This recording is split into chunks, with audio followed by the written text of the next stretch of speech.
பிதா குமாரன் பரிசுத்தாவியின் நாமத்தினாலே தயவு செய்து உட்காருங்கள். கிறிஸ்துவுக்குள் பிரியமானவர்களே, ஆண்டவரும் இரட்சகருமாகிய இயேசுவின் இனிய நாமத்திலே அன்போடு உங்களை வாழ்த்துகிறேன். இந்த மாதத்தின் முதல் ஞாயிற்றுக்கிழமையிலே ஆண்டவருடைய சமூகத்திலே கூடி வரும்படியான கிருபை தேவன் நமக்கு தந்திருக்கிறார். அவர் நமக்கு போதுமானவராக இருந்து நம்மை வழிநடத்தி கொண்டிருக்கிறார். நன்றியோடு கூட ஆண்டவருடைய ஆசீர்வாதங்களை ஒவ்வொரு நிமிடமும் நாம் உணர்ந்து பார்க்க வேண்டும்.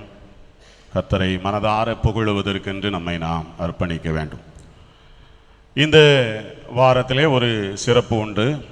என்னவென்றால், கடந்த 5ஆம் தேதி ஆசிரியர் ஞாயிறு, ஆசிரியர் தினம் என்று சொல்லி அழைக்கப்பட்டது. எனவே இந்த ஞாயிற்றுக்கிழமையை நாம் கல்வி ஞாயிறு என்று சொல்லி அழைப்பதுண்டு. நம்முடைய சபையிலும் அநேக ஆசிரியர்கள் இருக்கிறீர்கள். பல ஆசிரியர்கள் ஓய்வு பெற்று தங்களுடைய ஓய்வு காலங்களை இந்த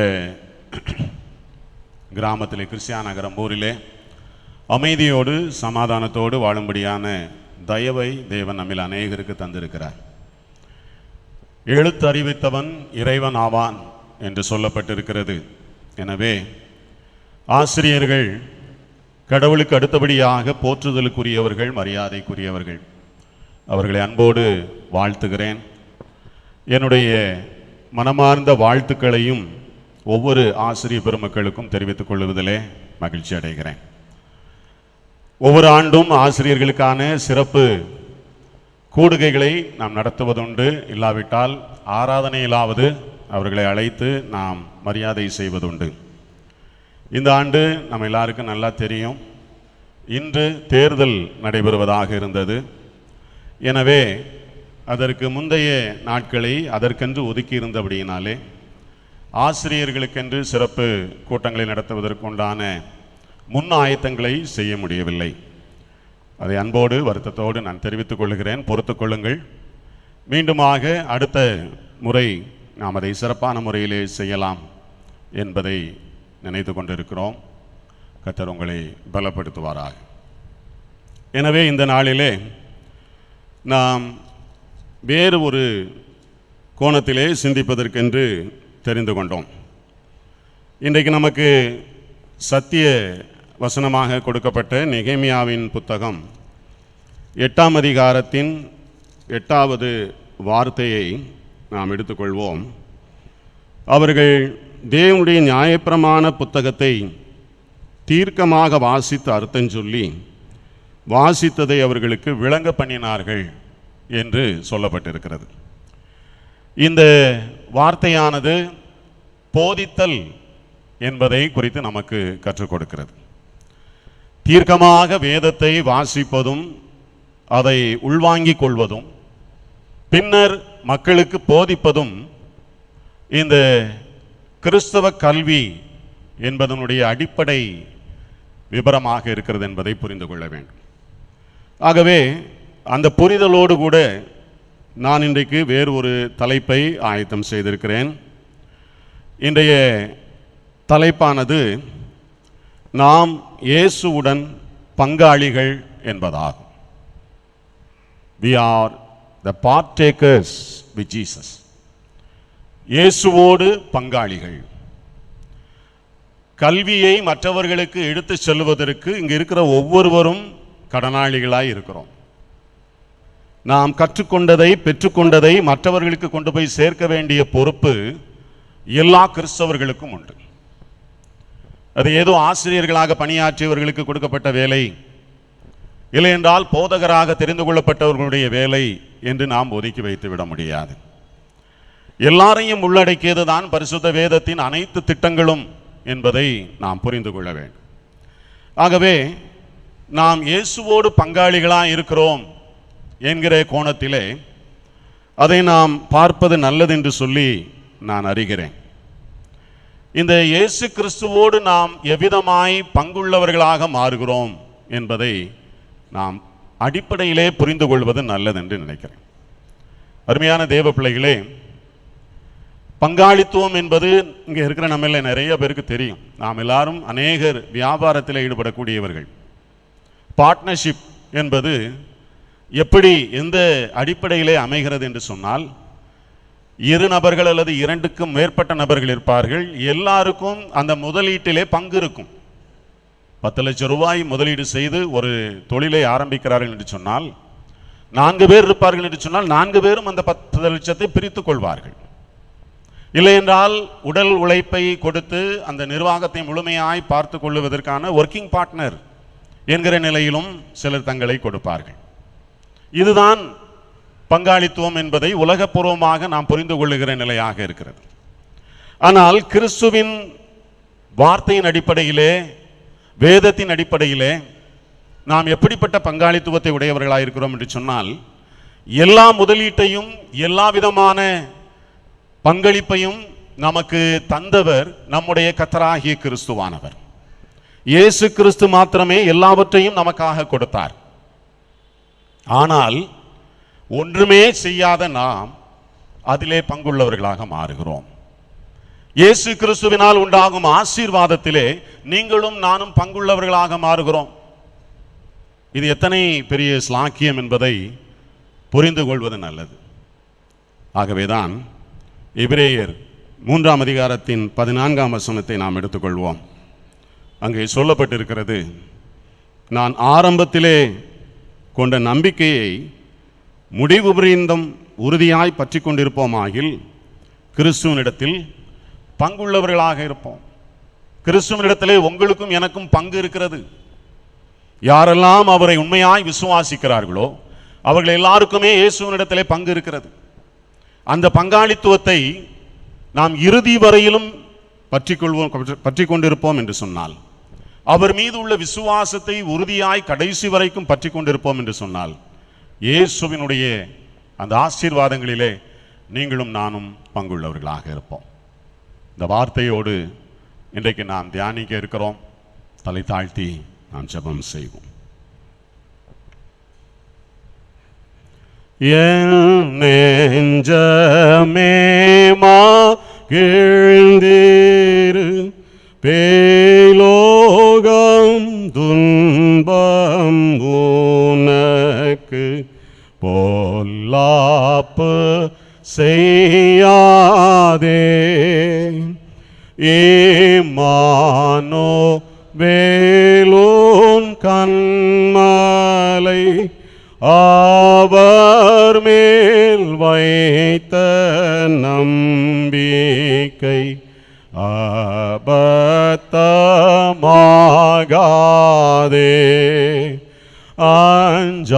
அஞ்சாதேரு என் நெஞ்சமே, உன் கர்த்தர் துன்ப நாளிலே கண் பார்ப்போம் என்கிறார்.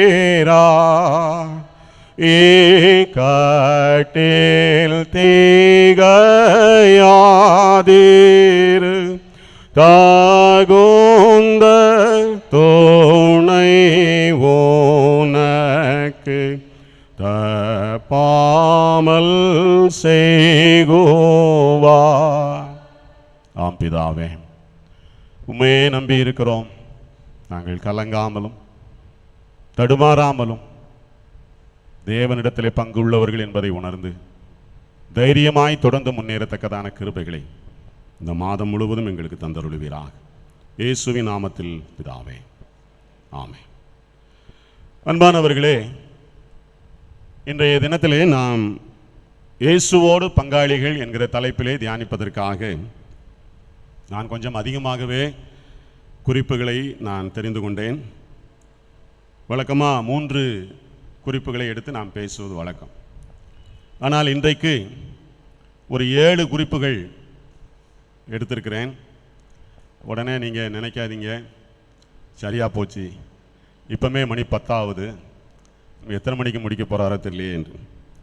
கூடுமான மட்டும் விரைவாக நான் சொல்லி கடந்து செல்லுகிறேன். இல்லாத பட்சத்திலே மாலை நடைபெறுகிற திருஜப கூட்டத்திலே மீதமுள்ள காரியங்களை நாம் பகிர்ந்து கொள்வோம். அன்பானவர்களே, நாம் இயேசுவோடு பங்காளிகள், எதிலெல்லாம் பங்காளிகள் என்பதை மாத்திரம் நான் சொல்லிட்டு முடிக்க போகிறேன்.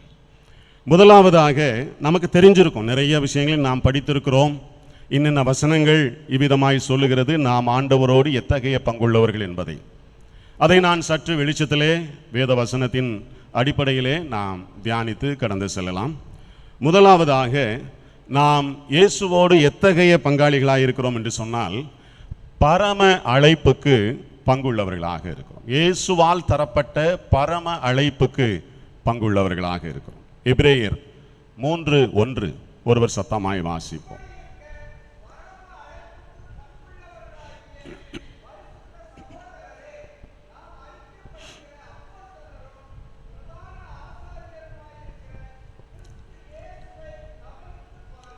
கிறிஸ்து இயேசுவை கவனித்து பாருங்கள்.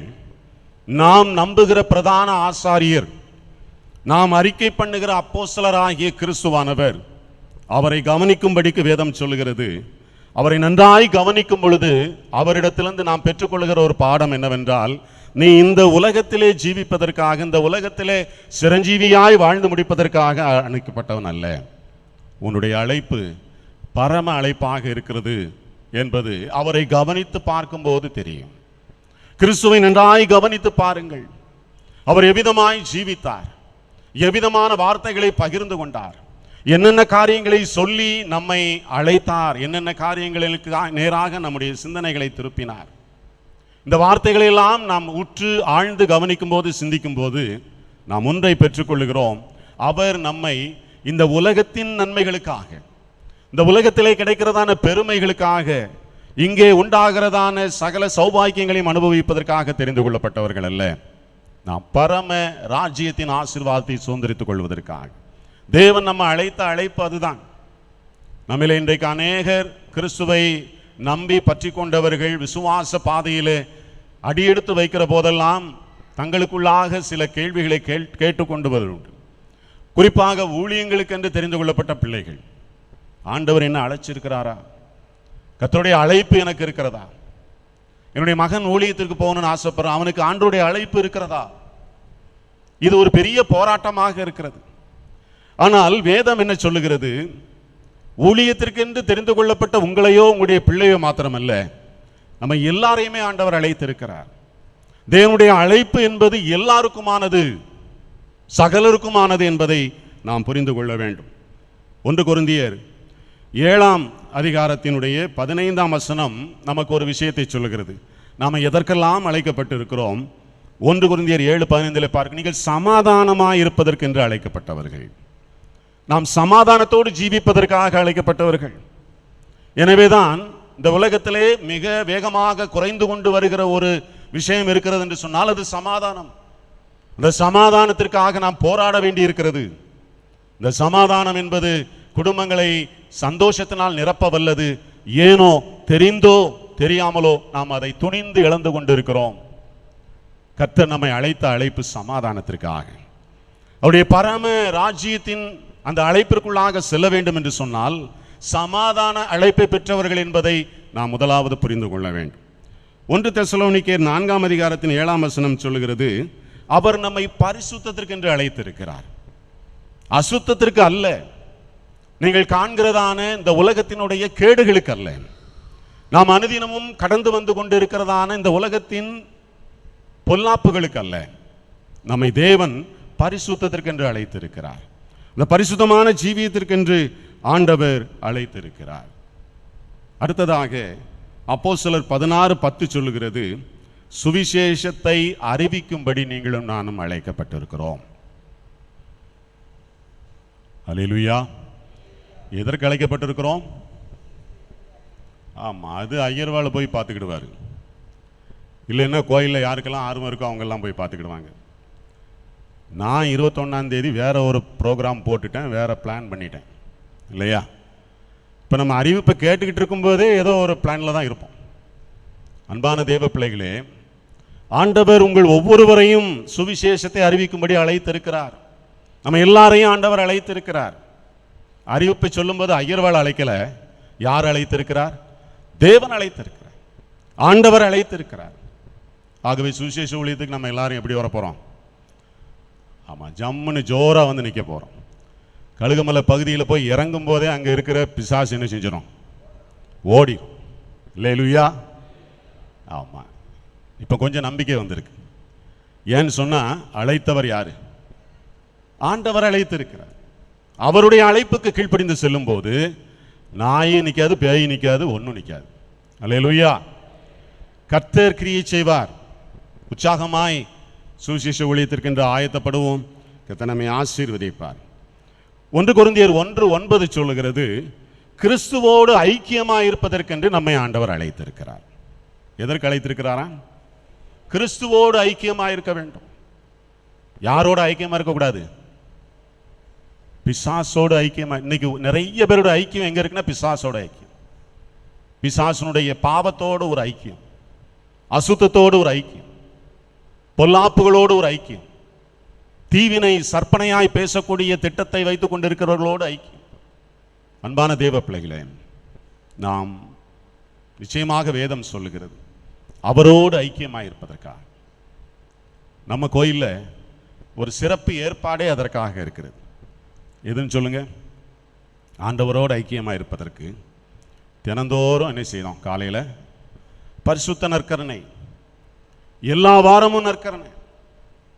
நிறைய ஆலயங்களில் மாதம் ஒரு முறை குருவானவர் சென்றால் மட்டும்தான் அவர்களுக்கு நற்கருணை.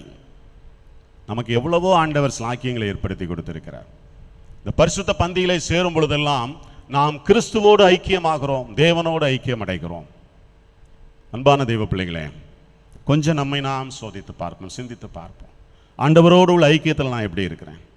ஆண்டவர் என்னை அதற்கென்று அழைத்திருக்கிறாரே, கர்த்தர் என்னை அதற்கென்று கூப்பிட்டிருக்காரே, மகனே நீ என்னோடு ஐக்கியமாயிரு. சீஷர்களை ஆண்டவர் எதற்காக தெரிந்து கொண்டாராம்? தன்னோடு இருக்கிறதுக்கு தான் தெரிந்து கொண்டார். என் கூட இரு, என்னோட ஐக்கியமாயிரு. அன்பான தெய்வ பிள்ளைகளே, இந்த கால வேளையிலே தேவனுடைய வார்த்தை நமக்காக வருகிறது. நம்மை நாம் நிதானித்து பார்ப்போம், நம்மை கர்த்தருடைய கரத்திலே அர்ப்பணிப்போம். பிலிப்பியர் 3:1 சொல்லுகிறது, பந்தய பொருளை பெறுவதற்காக நாம் அழைக்கப்பட்டிருக்கோம். அந்த பரம அழைப்பு எதை பேஸ்டா இருக்குன்னு சொன்னா, பந்தய பொருள். ஒரு கிரீடத்தை ஆண்டவர் வைத்திருக்கிறார். நல்லா தெரிஞ்சுக்கிடுங்க, உலக பிரகாரமான போட்டிகள் ஜெயிக்கிறவங்களுக்கு மட்டும்தான் கொடுக்கப்படும். அதுலேயும் முதல் 3 பேருக்கு தான் என்ன செய்வாங்க? கொடுப்பாங்க. நம்ம கோயிலில் 2 பேருக்கு தான் கொடுப்போம். ஃபர்ஸ்ட் ப்ரைஸ், செகண்ட் ப்ரைஸ், 3வது ப்ரைஸ் கொடுங்கன்னு சொல்லி கேட்டுக்கிட்டு இருக்காங்க. அது பார்ப்போம், யோசிப்போம். அல்லேலூயா. உலகத்தில் அப்படி தான் கொடுத்துக்கிட்டு இருக்காங்க. ஆனால் கிறிஸ்துவனுடைய அந்த அழைப்பில் எப்படி இருக்குன்னு சொன்னா, யாரெல்லாம் வெற்றிகரமாய் தங்களுடைய ஜீவியத்தை முடிக்கிறார்களோ, யாரெல்லாம் விசுவாசத்திலே தொய்வின்றி தங்களுடைய ஓட்டத்தை முடிக்கிறார்களோ, எல்லாருக்கும் பரிசு, எல்லாருக்கும் ஆண்டவர் பரம அழைப்புக்கான அந்த பந்தய பொருளை கொடுத்து விடுகிறார். இதற்கெல்லாம் தேவன் நம்மை அழைத்திருக்கிறார் என்பதை நாம் உணர வேண்டும். நிறைவாக ஆண்டவர் எதற்கு அழைத்திருக்கிறார்? 1 பேதுரு 5:10 சொல்லுகிறது, நித்திய மகிமைக்கென்று ஆண்டவர் அழைத்திருக்கிறார். நித்திய ஆசீர்வாதங்களுக்காக அழைத்திருக்கிறார். ஒருவேளை உலகத்திலே கிடைக்கிற ஆசீர்வாதங்கள், உலகத்திலே நமக்கு தரப்படுகிறதான ஆசீர்வாதங்கள் சில நாட்கள் மாத்திரம் நம்மோடு கூட இருக்கும், சில காலங்கள் மாத்திரம் நம்ம கூட இருக்கும். பெரிய தொழில் நிறுவனங்கள், பெரிய ராஜ்யங்கள், பல காலங்கள் ஜொலித்து கொண்டிருந்தவர்கள் திடீர்னு பார்த்தா இல்லாம இருக்கிறாங்க. மிகப்பெரிய ஒரு பங்களா தூத்துக்குள்ள நான் பார்த்திருக்கிறேன். அது இப்போ அடைச்சே கிடக்குது. ஒரு காலத்தில் அந்த வீட்டில் என்னெல்லாமோ பெரிய பெரிய சாதனைகளை சாதித்த குடும்பங்கள் வாழ்ந்தார்கள். இன்றைக்கு அந்த வீட்டில் ஆளே இல்லை, பாழடைந்து கிடக்கிறது. 50 வருடங்களுக்கு முன்பு ஜெகஜோதியாய் ஜொலித்துக் கொண்டிருந்த அந்த இல்லம் இன்றைக்கு இருளடைந்து இருக்கிறது. ஏனென்றால் இந்த உலகம் அப்படித்தான், கொஞ்ச நாளைக்கு ஓடும், கொஞ்ச நாளைக்கு நிற்கும், கொஞ்ச நாளைக்கு செயல்படும், அதுக்கப்புறம் இருந்தவங்களை நம்ம தேடி பார்த்தாலும் இருக்க மாட்டாங்க. ஆனால் கர்த்தர் உங்களையும் என்னையும் நித்திய மகிமைக்கென்று, என்றும் அழியாத நல்ல வாழ்வுக்கென்று நம்மை அழைத்திருக்கிறார். அதற்கென்று நாம் தெரிந்து கொள்ளப்பட்டவர்கள் என்பதை புரிந்து கொள்வோம். இரண்டாவதாக, கர்த்தர் நம்மை எதற்கு பங்குள்ளவர்கள் என்று சொல்லுகிறார்? வாசிப்போம். எபிரேயர் 12:10, 12ஆம் அதிகாரத்தின் 10ஆம் வசனத்தை. அவர்கள் தங்களுக்கு நலமென்று தோன்றினபடி கொஞ்ச காலம் சிட்சித்தார்கள். தம்முடைய பரிசுத்தத்திற்கு நாம் பங்குள்ளவர்களாகும் பொருட்டு நம்முடைய பிரயோஜனத்துக்காகவே நம்மை சிட்சிக்கிறார். அன்பான தேவ பிள்ளைகளே, நம்மை ஆண்டவர் பரிசுத்தத்திற்கு பங்குள்ளவர்களாக பார்க்கிறார். அதுவும் கிறிஸ்துவின் பரிசுத்தத்திற்கு பங்குள்ளவர்கள், இயேசுவுடைய பரிசுத்தத்திற்கு பங்குள்ளவர்கள். யாத்ராகமம் 15:11 சொல்லுகிறது, அவர் பரிசுத்தத்திலே மகத்துவம் உள்ளவர். அவருடைய பரிசுத்தத்திற்கு இணையாக இந்த உலகத்திலே எந்த நபரையும் நிறுத்திவிட முடியாது, எந்த தெய்வத்தையும் நிறுத்திவிட முடியாது. மகத்தான பரிசுத்தம் உள்ளவர், மகா பரிசுத்தம் உள்ள தேவன். அவர் சொல்லுகிறார், என்கிட்ட இருக்கிற பரிசுத்தத்துல நீயும் வந்து பங்கை பெற்றுக்கொள். எனக்கு தெரிஞ்சு இந்த இந்திய நாட்டில் 30 கோடி தெய்வங்கள் உண்டு என்று சொல்லுகிறார்கள். ஒரு தெய்வம் கூட சொல்லல என்னுடைய பரிசுத்தத்தில் நீ வந்து பங்கெடுத்துக்கன்னு சொல்லவே இல்லை. ஆண்டவராகிய நம்முடைய கர்த்தர் ஒருவர் மாத்திரம் சொல்லுகிறார், என்னுடைய பரிசுத்தத்திலே உனக்கும் பங்கு இருக்கிறது. அல்லேலூயா. அவருடைய பரிசுத்தத்தில் பங்குள்ள பிள்ளைகளாய் நம்மை நாம் அர்ப்பணிக்க அழைக்கப்படுகிறோம். அதை புரிந்து கொண்டவர்களாக இருக்க வேண்டும் என்று சொல்லி வேதம் எதிர்பார்க்கிறது. லேவியர் 12:19 அதிகாரத்தின் 2ஆம் வசனத்திலே பார்க்கிறோம், நான் பரிசுத்தர் ஆகையால் நீங்கள் என்னவாருங்க, பரிசுத்தராயிருங்க. நீங்கள் பரிசுத்தமாக இருக்க வேண்டும் என்பது தேவனுடைய விருப்பமாக இருக்கிறது. மூன்றாவதாக ஒன்றை சொல்லுகிறேன், அது கொஞ்சம் வித்தியாசமாக இருக்கும். லேவியர் 23:3 ஒருவர் வாசிப்போம். 23.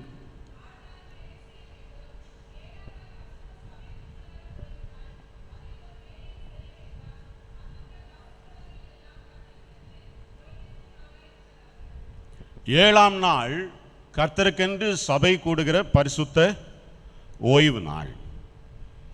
அன்பான தேவ பிள்ளைகளே, 6 நாள் நீ உனக்கென்று வேலை செய். 7ஆம் நாள் பரிசுத்த சபை கூடுதல். இப்ப நீங்க எல்லாரும் வந்து உட்கார்ந்துருக்கீங்கல்ல, இதுக்கு பேர் என்னது? சபை கூடுதல், பரிசுத்த சபை கூடுதல். வேதம் சொல்லுகிறது, இப்படி ஒன்னா வந்து உட்கார்றதே பரிசுத்தம். அல்லேலூயா. நாம ஏதோ என்னமோன்னு வந்து உட்கார்ந்துருக்கிறோமே, இதை கர்த்தர் எவ்விதமாய் பார்க்கிறார்? பரிசுத்த ஜனத்தினுடைய கூடுதல், பரிசுத்த ஜனங்களுடைய கூடுதலாக இருக்கிற. எனவே இந்த நாளே பரிசுத்தமாகிறது, இந்த நொடி பொழுதே பரிசுத்தமாகிறது, இந்த இடமே பரிசுத்தமாகிறது. ஆண்டவர் நம்மை பார்க்கிற விதம் வேறு. அருமையானவர்களே, நாம நம்மை குறித்து எவ்விதமாய் பார்த்து கொண்டிருக்கிறோம் என்பது ஒரு கேள்விக்குரிய விஷயம். நாம் பார்க்கிற, மற்றவர்களை பார்க்கிற விதமும் வித்தியாசமாக இருக்கிறது. ஆனால் கர்த்தர் நம்மை எப்படி பார்க்கிறார்? இது பரிசுத்த ஜனம், பரிசுத்த கூடுதல். இந்த கூடுகையானது பரிசுத்தம் அடைகிறது. நாம் ஒன்றாய் கூடி தேவனை ஆராதிக்கிற இந்த வேளையானது இந்த நாளையே பரிசுத்தமாக்கி விடுகிறது. ஆகவே கர்த்தர் நம்மிடத்தில் எதிர்பார்க்கிற இந்த பரிசுத்தத்தை நாம் அவரிடத்திலிருந்து பங்காய் பெற்றுக்கொள்வதற்கென்று அழைக்கப்பட்டிருக்கிறோம் என்பதை ஒருபோதும் மறந்து விடாதபடிக்கு கர்த்தர் கிருபை செய்வாராக. வேதத்திலே, பழைய ஏற்பாட்டிலே 59 முறை பரிசுத்த சபை கூடுதலை குறித்து சொல்லப்பட்டிருக்கிறது. புதிய ஏற்பாட்டிலே 107 முறை பரிசுத்த சபை கூடுதல் என்கிற விஷயத்தை வலியுறுத்துகிறது. ஆக மொத்தம் 166 முறை வேதம் நமக்கு இதை குறித்து பேசிக்கொண்டே இருக்கிறது. நாமோ அதை குறித்து அலட்சியம் செய்யக்கூடியவர்களாயிருக்கிறோம். ஞாயிற்றுக்கிழமை ஆலயத்திற்கு வராமல் தங்களுடைய வீட்டிலே இருக்கிறவர்கள் நிறைய பேர் இருக்கிறாங்க. எனக்கு தெரியும், ஓரளவு அதை புரிந்து கொண்டு இருக்கிறேன். ஞாயிற்றுக்கிழமை மாலை நடைபெறுகிறதான ஆலயத்தின் சார்பாக நடைபெறுகிற சிறப்பு கூடுகைகளை வேண்டான்னு சொல்லிட்டு வெளியில போறவங்க நிறைய இருக்காங்க. ஏன்னா இந்த பரிசுத்தத்தில் பங்கெடுக்காமல் விலகி செல்லுதலை அது உணர்த்துகிறது. தேவன் ஏற்படுத்தி கொடுத்த இந்த பரிசுத்த அமைப்பை வேண்டாம், வேற இடத்த பார்த்துக்கிறேன், வேற ஒரு இடத்துல பங்கு எடுத்துக்கிடுதேன். அது நம்முடைய கேளிக்கையாக இருக்கலாம், வேற ஏதாவது ஒரு விஷயமாக இருக்கலாம். ஆனால் வேதம் சொல்லுகிறது, அந்த நாள் கர்த்தருடைய நாள், இது தேவனுடைய நாள். இந்த நாளை நீ உன் இஷ்டத்துக்கு செய்ய முடியாது. உன்னுடைய மனம் விரும்புகிறபடி செய்வதற்காக கொடுக்கப்பட்ட நாள். 6 நாளும் உனக்குரியது, 7 நாள் கர்த்தருக்குரியது, 7வது நாள். ஆகவே இந்த பரிசுத்த சபை கூடுதலை அலட்சியம் செய்கிற போது நாம் அவரிடத்திலிருந்து அந்த பங்கை இழந்து போகிறோம் என்பதை புரிந்து கொள்ள வேண்டும். மூன்றாவதாக, திவ்ய சுபாவத்திற்கு நாம் பங்குள்ளவர்கள். 2 பேதுரு 1 அதிகாரம் 4 எடுத்து வாசிப்போம். 2 பேதுரு 1:4. இச்சையினால் உலகத்தில் உண்டான கேட்டுக்கு தப்பி திவ்ய சுபாவத்துக்கு பங்குள்ளவர்களாகும் பொருட்டு திவ்ய சுபாவத்திலே பங்குள்ளவர்களாக வேண்டும் என்பதற்கு தேவன் நமக்கு பல்வேறு வாக்குத்தத்தங்களை தந்திருக்கிறார். திவ்ய சுபாவத்திலே பங்கு பெறுதல். இந்த திவ்ய சுபாவம் என்பது நமக்கு கொஞ்சம் அந்நியமான வார்த்தை. நமக்கு நல்லா புரியக்கூடிய தமிழ், தூய தமிழ்ல சொல்லணும்னு சொன்னா இறைத்தன்மை, டிவைன் நேச்சர். டிவைன் கேரக்டர் கிடையாது, டிவைன் நேச்சர். தெய்வம் தன்னை எவ்வாறு வெளிப்படுத்துகிறேன்னு சொன்னா அவருடைய இறைத்தன்மையோடு வெளிப்படுத்துகிறார். அதனால தான் நம்ம அவரை தொழுது கொள்ளுகிறோம். எதற்காக நாம் தேவனுக்கு ஒரு மகத்துவத்தை செலுத்துகிறோம் என்று சொன்னால் அவரிடத்தில் ஒரு இறைத்தன்மை இருக்கிறது, அவரிடத்தில் ஒரு டிவைன் நேச்சர் இருக்கிறது. நான் போன முறை சொன்ன மாதிரியே சொல்றேன், எந்த தெய்வமும் சொல்லல என்னுடைய அந்த டிவைன் நேச்சர்ல இருந்து உனக்கு நான் பங்கு தாரேன் சொல்லல. நம்முடைய ஆண்டவர் சொல்லுகிறார், என்னுடைய இறைத்தன்மையிலே உனக்கு ஒரு பங்கை தருகிறேன். ஆண்டவர் நம்மை அவருடைய இறைத்தன்மையிலே பங்கு பெறுவதற்காக அழைக்கிறார். அன்புள்ள தேவ பிள்ளைகளே, ரோமர் 8 அதிகாரம் 29 சொல்கிறது, தம்முடைய குமாரன் அநேக சகோதரருக்குள்ளே முதற் பேரானவராயிருக்கும் பொருட்டு தேவன் எவர்களை முன்னறிந்தாரோ அவர்களை தமது குமாரனுடைய சாயலுக்கு ஒப்பாயிருப்பதற்காக, இயேசு கிறிஸ்துவினுடைய சாயலுக்கு ஒப்பாயிருப்பதற்காக நம்மை முன்குறித்திருக்கிறார். நாம் எதற்காக தேவனால் அழைக்கப்பட்டிருக்கிறோம் என்று சொன்னால் இயேசுவின் சாயலை உடையவர்களாக மாற வேண்டும். அதற்காகத்தான் தேவன் நம்மை தெரிந்தெடுத்திருக்கிறார். அன்புக்குரிய தேவ பிள்ளைகளே, திவ்ய சுபாவம் என்று சொன்னால் தேவனுடைய தன்மை, தேவனுடைய இறைத்தன்மை, இயேசுவினுடைய சாயல். அதை நம்ம எப்படி வெளிக்காட்டுகிறோம்? நம்மளை பார்த்தா இவர்கள் கிறிஸ்தவர்கள், இவர்கள் இயேசுவின் தன்மை உடையவர்கள். இன்றைக்கு உலகம் சொல்லுமா? உலகம் சொல்லுமா? என்னுடைய நண்பர் ஒருவர் வால்பாறையில் இருக்கிறார். அங்கே அவர் சொல்லுவது உண்டு, அந்த வால்பாறை என்கிற இடத்துல அநேக டீ எஸ்டேட், நம்முடைய தென் பகுதியைச் சேர்ந்த நாசரேத் போன்றதான பகுதியில் இருந்து அந்த இடத்துல போய் வேலை பார்க்கிறவர்கள் இருக்கிறார்கள் அநேகர். வெள்ளைக்காரர்கள் தங்களுடைய அந்த காலங்கள் முடிந்த உடனே 47ஆம் வருஷத்திற்கு பிறகு அந்த ப்ராப்பர்ட்டி எல்லாம் இங்கே இருக்கிற மக்களுக்கு ஒப்படைத்து விட்டு போனார்கள். அநேக டீ எஸ்டேட்டுகள் டாடா நிறுவனத்திற்கும் இன்னும் சில உயர் ஜாதி பிராமணர்கள் பலருடைய பொறுப்புகளிலும் அது சென்றது.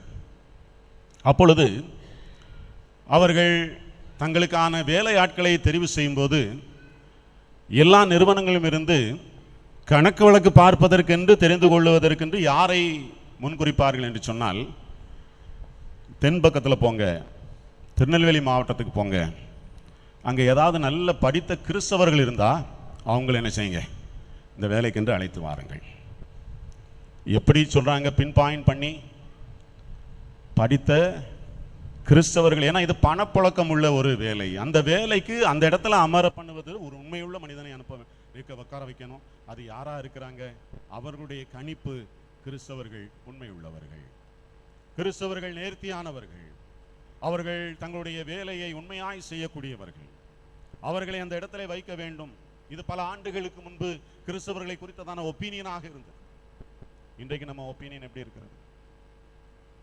நம்மை சுற்றிலும் அநேக அந்நிய ஜாதியார் வாழுகிறார்கள். யாராவது ஒருவர் நம்மை குறித்து நற்சாட்சி சொல்ல முடியுமா? இயேசுவின் சுபாவம், கிறிஸ்துவின் சுபாவம், தேவ சுபாவம் இந்த வகையில் இந்த மனுஷனிடத்தில் வெளிப்படுகிறது என்று யாராவது சொல்ல முடியுமா? திருச்சபைக்குள்ளேயே நம்மளால சொல்ல முடியலையே. அன்பான தேவ பிள்ளைகளே, இயேசுவின் இறைத்தன்மை, தேவனுடைய இறைத்தன்மை, அதிலே பங்குள்ளவர்கள், அதற்கென்று பங்காளிகளாய் அழைக்கப்பட்டவர்கள். நான் ஒரு சில விஷயங்களை மாத்திரம் அதில் கண்டெடுத்தேன், அதை நான் உங்களோடு சொல்லுகிறேன். ஒரு 5 சுபாவங்கள், 5 இறைத்தன்மைகள் இயேசுவினிடத்திலே காணப்பட்டது. அது நம்மகிட்ட இருக்கான்னு ஒரு செல்ஃப் செக் பண்ணிக்கிறோம். 1 மத்தேயு 9:36, 14:14, 20:34 ஆகிய வசனங்களிலே சொல்லப்பட்டிருக்கிறது. இயேசுவினுடைய மனதுருக்கம், கம்பேஷன் ஆஃப் ஜீசஸ், இயேசுவினுடைய மனதுருக்கம், அது இயேசுவினுடைய சுபாவம். இயேசு கிறிஸ்துவிடத்திலிருந்து வெளிப்பட்டதான அந்த இறை தன்மை. இரண்டாவதாக மத்தேயு 3:2, 4:17, மார்க்கு 6:12 ஆகிய வசனங்கள். அதுல மனம் திரும்ப வேண்டும் என்பதை இயேசு மறுபடியும் சொல்லுகிறார். மனம் திரும்புங்கள், எங்க போய் உட்கார்ந்தாலும் மனம் திரும்புங்கள் என்று பேசுகிறார். ரட்சிப்படைய வேண்டும். நம்ம குடும்பத்தில் மத்தியானம் பிள்ளைகளோடு சேர்ந்து சாப்பிடுகிறோம். நம்ம உறவினர்களை சில நிகழ்ச்சியோடு சந்திக்கும் போது ஒன்றாயிருந்து அவர்களோடு அளாவலாவுகிறோம், நாம் பேசிக் கொள்கிறோம். எந்த வார்த்தையிலாவது, தம்பி நீ ரட்சிக்கப்பட்டிருக்கியா, ஆண்டவருக்குள்ள வந்திருக்கியா, ஜெபம் பண்றியா? ரொம்ப நாள் கழிச்சு நம்முடைய உறவு பிள்ளைகளை நாம் பார்ப்போம், அதை விசாரிக்கிறோமா? நீ எங்க வேலை பார்க்கிற, எவ்வளவு சம்பளம் கிடைக்குது, கல்யாணத்துக்கு யாரை பார்த்திருக்க, இதைத்தானே பேசுறோம். நீ மனம் திரும்பி இருக்கிறாயா, நீ ரட்சிக்கப்பட்டு இருக்கிறாயா, இயேசுவின் வருகை சமீபம், நீ ஆண்டவரோடு செல்லுவதற்கு ஆயத்தமாயிருக்கிறாய், இதை நம்ம பேசுறதே இல்லை. இயேசு கிறிஸ்துவானவர் எங்க கூட்டமா யாரு சேர்ந்து வந்தாலும் அந்த இடத்திலே அவர் வார்த்தையை பேசும்பொழுது முதலாவது சொல்லுவார், மனம் திரும்புங்கள், பரலோக ராஜ்யம் சமீபித்திருக்கிறது. மனம் திரும்புதல் இயேசுவின் சுபாவத்தை வெளிப்படுத்தி காண்பிக்கிறது.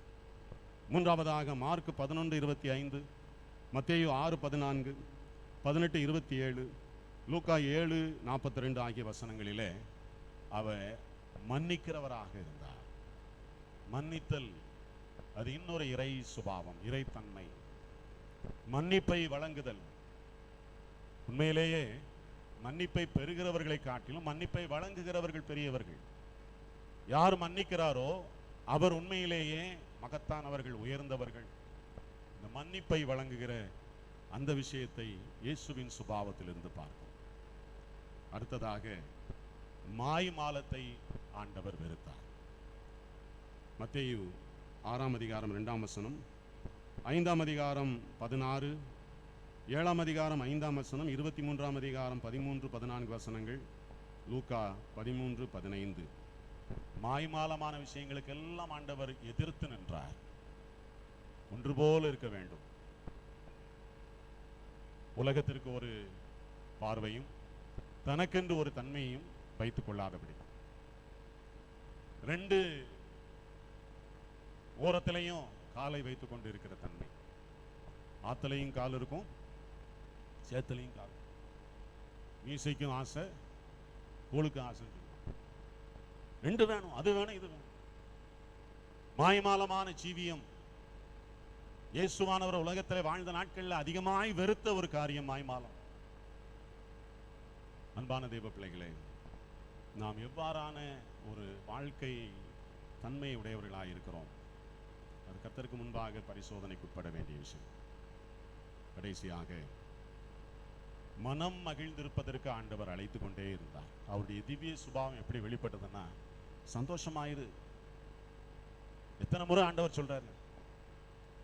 ஆண்டவர் அதிகமாய் பயன்படுத்திய வார்த்தை கவலைப்படாதிருங்கள்.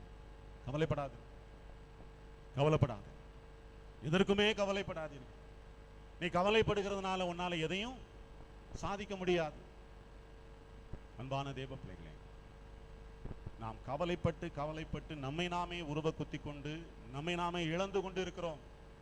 இது சாத்தானுடைய ஒரு சூழ்ச்சி என்பதை நாம் புரிந்து கொள்வதில்லை. நமக்கு நாமே கவலைப்பட்டு கொண்டே இருப்பது, ஒரு சுய பரிதாபம் என்பது நமக்குள்ளே எப்பொழுதும் வந்து கொண்டே இருக்கு. கவலைப்படாதிருங்கள், கவலைப்படாதிருங்கள் என்று ஆண்டவர் மீண்டும் சொல்லுவதற்கு காரணம், எப்பெல்லாம் கவலைப்படுகிறோமோ அப்பெல்லாம் பிசாசுக்கு இடம் வந்து விடுகிறது. மத்தேயு 6:25 மற்றும் 31, 34 வசனங்கள், 10 19 வசனம், லூக்கா 12:22 ஆகிய வசனங்களிலே இயேசுவானவர் மீண்டும் மீண்டும் சொல்லிக்கொண்டே இருக்கு, கவலைப்படாதீர்கள். நீங்கள் கவலைப்படுகிறதுனாலே ஒன்றையும் சாதிக்க முடியாது. ஏனென்றால் பரமபிதாவானவர் எல்லாவற்றையும் பார்த்து கொண்டிருக்கிறார். அவருக்கு தெரியும் நமக்கு என்ன வேணும், நமக்கு என்ன தேவை, நம்முடைய தேவை நடுவிலே நம்மை எப்படி சந்திப்பது என்பதெல்லாம் அவருக்கு தெரியும். எல்லாவற்றையும் தேவனுக்கு தெரியப்படுத்த பழகிக் கொள்வோம். கவலை என்கிறது சாத்தானுடைய ஒரு ஆயுதம் என்பதை மறவாதபடிக்கு நம்மை கர்த்தருடைய கரத்தில் ஒப்புக் கொடுப்போம். நேரமாயிற்சி. 3 குறிப்புகளோடு நிறைவு செய்கிறேன். தலை தாழ்த்தி நான் ஜெபம் செய்கிறேன். அன்பின் பிதாவே, நன்றியோடு உம்மை நாங்கள் துதிக்கிறோம். இந்த நாளின் காலை வேளையிலே, இந்த பரிசுத்த ஆராதனையிலே நாங்கள் உம்மோடு பங்குள்ளவர்கள் என்பதை தொடர்ந்து உணர்ந்தவர்களாக எங்களுடைய பங்களிப்பை நாங்கள் சரியாய் நிறைவேற்றுகிறோமா என்கிற சுய பரிசோதனையோடு கூட தேவனுடைய சமூகத்திலே காணப்படுவதற்கென்று எங்களை ஒப்புக் கொடுக்கிறோம். உம்முடைய நாமம் எங்கள் மூலமாய் மகிமைப்பட வேண்டும் என்று இயேசுவின் நாமத்தில் வேண்டிக் கொள்கிறோம் நல்ல பிதாவே.